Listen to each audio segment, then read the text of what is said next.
So first, let us study what is the term diversity basically means. So the term diversity basically means the different kind or the different variety of living organisms which exist in this planet.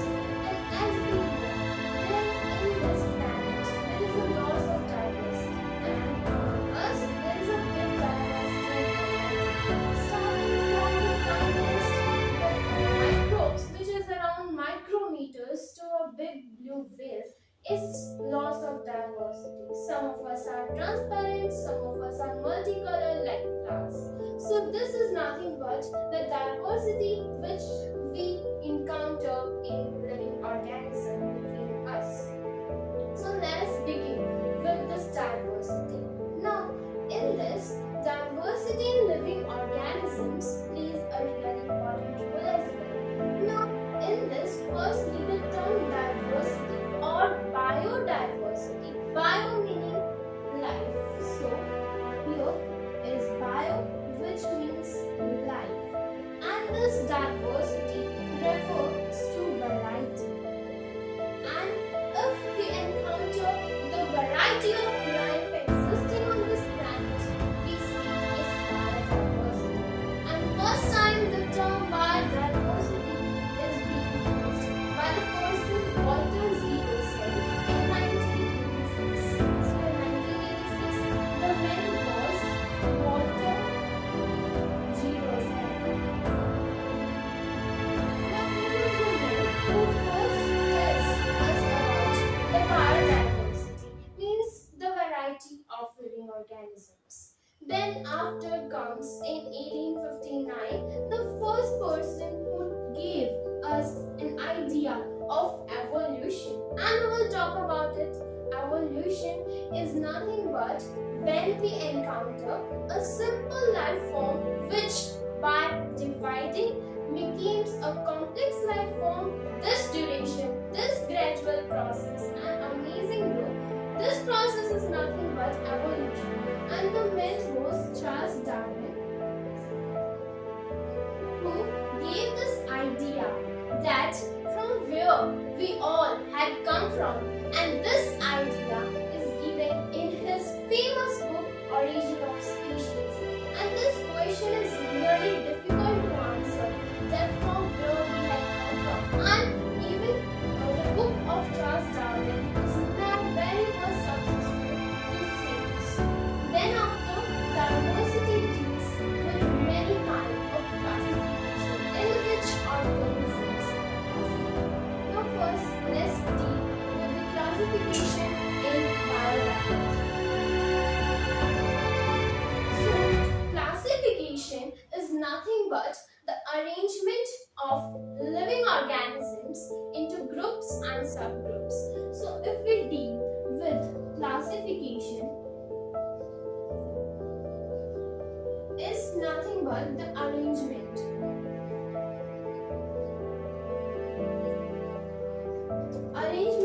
of these living organisms into groups and subgroups which it deals with. Now classification can be done in many manners.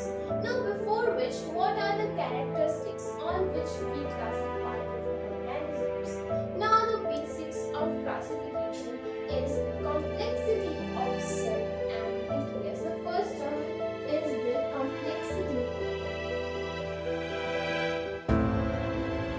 of cell and nucleus. And this is how eukaryotes and prokaryotes exist. Now we know this foreburner and afterburner, because prokaryotes are those which have a defined, well-defined nucleus and which have a boundary on the cell organelles. Now these are the complexity of cell and nucleus. Then after, we classify organisms on the basis of their mode of nutrition. Now mode of nutrition, they can be autotrophic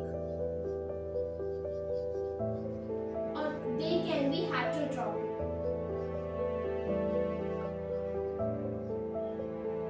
On the basis of these, we classify organisms. Now then after comes terms are hierarchy, through which we classify organisms. Hierarchy is nothing but the classification of living organisms which happens in descending order. Now this descending order of classification is nothing but hierarchy.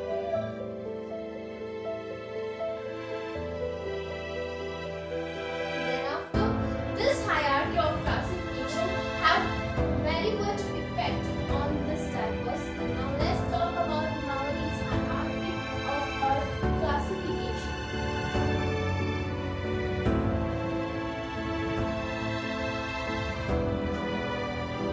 Now this includes first up the kingdom. Now let's begin with this hierarchy. This is kingdom. Then after kingdom, now see, kingdom is basically the largest group in which organisms are classified.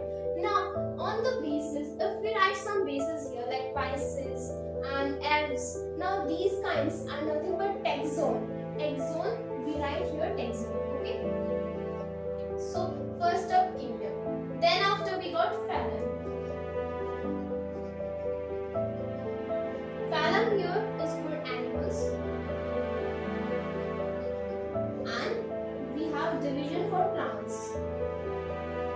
Division for plants.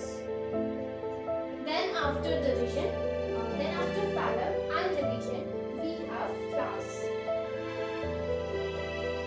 Then order, family,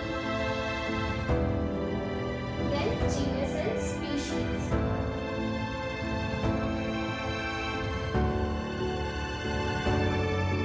Now this is our nowadays hierarchy of classification.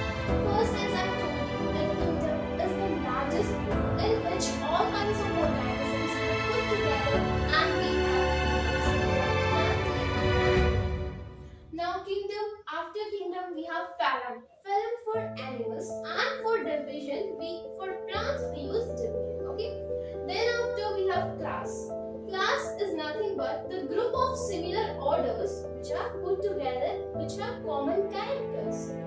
Orders are nothing but the group of similar families which belongs to some common characters. Then after genus. Genus is nothing but the group of similar species that share some common characters. Now the last one, which is the smallest group, which is species. Species is a group of organisms that can come together and interbreed and they produce a fertile offspring. So it's very important that those organisms are belonging to same genus as well and producing a fertile offspring. This is our hierarchy of classification. Now let's move further and discuss in detail about the diversity.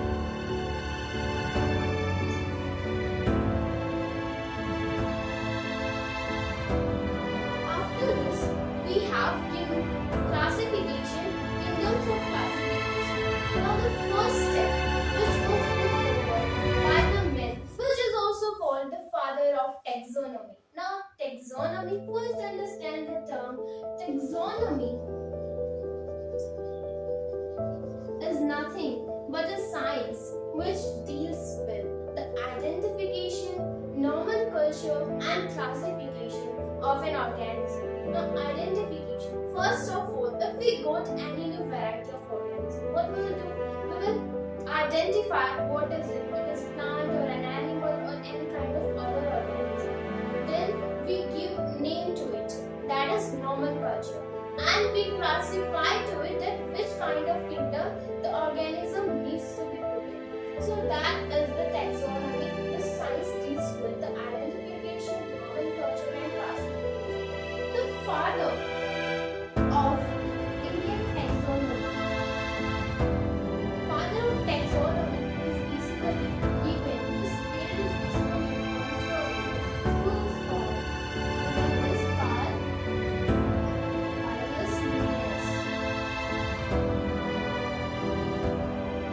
And the man also wrote a famous book called System of Nature, which deals with different kinds of rules for classification.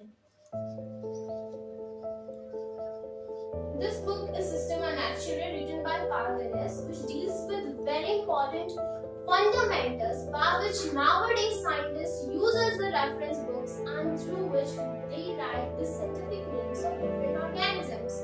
Now after this, let us understand the binomial nomenclature, because that is the important part of this man, because whenever we study diversity, this man is the first which we encounter.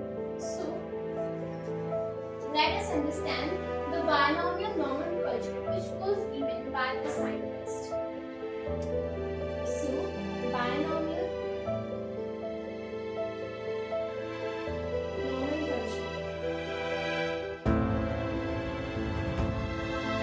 Binomial nomenclature is a system through which we give a scientific name to an organism which we have classified. Now, binomial nomenclature was by the scientist Carl. Now, this system, this nomenclature includes some rules, some fundamentals, which we give names. Now, these rules, the first one is that the scientific name is written in two words, and the first word is the generic name which indicate the genus of that organism. So first we write the genus, then we write the species of that organism. This is the first rule. Second one is that the generic name should be written in a capital letter. So this name should be written in capital letter, and species name should be written in small letter.